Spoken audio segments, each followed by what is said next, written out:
Really, Peter? We were out in the backyard. Fudge told Buzzy Sr. what had happened. Those bats can be very tricky, Buzzy Sr. said. Fudge nodded. Then out of nowhere, he said, "Do you snore, Buzzy?" I used to snore, Buzzy Sr. said, as if Fudge's question were perfectly natural. But since I sleep alone, now I really don't know. How come you sleep alone? Because my wife died. Fudge got this serious look on his face. You could tell he was thinking hard. But after a minute, his face lit up and he said, "You should sleep with Grandma." Fudge! Mom said. "Well, they are best friends. Like Pete and Jimmy, and Jim's going to sleep in Pete's room, right?" Buzzy Sr. and Grandma looked at each other and laughed. That afternoon, the sky turned gray and it started to drizzle. The Tubmans decided to drive to Bar Harbor. That's the town where all the tourists go. It's got hundreds of little shops selling t-shirts with sayings about Maine like "cool as a moose in Bar Harbor" or "Maine, 50 miles from nowhere." "Count me out," Libby said. "I've got to be at work by 3. "Count me out too," Sheila said. "The Hatchers depend on me to babysit Fudge." But Mom convinced Sheila she deserved an afternoon off. If you ask me, everyone was feeling sorry for the Cootie Queen just because Mouse got sick and couldn't come to Maine. Everyone but me, that is. Still, I felt relieved when the Tubmans left. I hope they go out for a pizza and catch a late movie, I thought. I hope they like the action in Bar Harbor so much they decide to stay for a week. They still weren't back when Mr. Fargo called from town asking Mom for directions to the house. That was a good sign because by then it was after 6. I waited on the porch. When I saw Mr. Fargo's truck, I ran down to the road. His truck is really old with rust spots around the fenders. It's painted the color of bile. Not that I've seen bile, but last year in school we learned about the digestive system, and that's the way I imagine it. A thick, greenish brown color.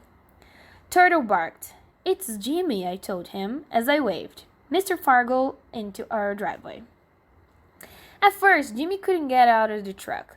The door on his side wouldn't budge. He kicked it a couple of times, then banged it with his shoulder. Finally, it creaked open. But then we were laughing.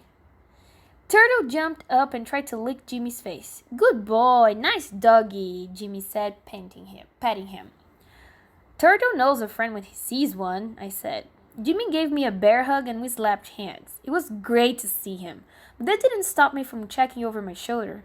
I hoped the Tubmans wouldn't show up now. Jimmy also took a long look around. "You were right, you can't even see Sheila's house from here. I guess it's through those woods over there." "Well, see," I began, but then Mom opened the front door and called to us. Inside, Dad had a fire going in the big stone fireplace. Fudge was stretched out on the floor with his Crayolas, illustrating chapter 1 of his book. Tootsie was scooting around on her toddle bike, and Grandma was reading. She put down her book to greet Mr. Fargo. Jimmy headed straight for Uncle Feather's cage. "Bonjour, stupid," he said. "Bonjour, stupid," Uncle Feather answered. Jimmy laughed. "Good old Uncle Feather. Good old Uncle Feather." "Please, Jimmy," Mom said, "don't encourage him. Once you get him going, it's hard to turn him off." "Turn him off! Turn him off!" "You see what I mean?" Mom asked. "See what I mean? See what I mean?" I motioned for Jimmy to sneak away from Uncle Feather's cage. Jimmy got down on all fours and crawled across the living room out of Uncle Feather's sight. As he did, Tootsie held her arms out to Mr. Fargo. "Up! Up!" she said. Mr. Fargo lifted her high above his head and shook her. Tootsie loved it. She has this thing for bearded men. She raised her arms and said "up" to any guy with a beard. Mom says it's because Daddy used to have one, but I'm not sure. We're going to have to teach her to be more careful. I can just see her walking down Broadway in a few years, holding out her arms to every bearded weirdo on the street. Mom took